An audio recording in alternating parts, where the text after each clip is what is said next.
దేవుడు అవునరా, కృష్ణుడు అవసరాన్ని బట్టి అవతారాలు మార్చుకుని వస్తారట.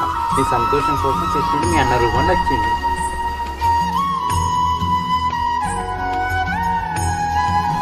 చిన్న కృష్ణుడు మంచిగా ఉన్నాడు.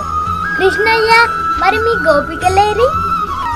గోపికలా నాయన, నేను వచ్చాను కదా, వచ్చేస్తారు.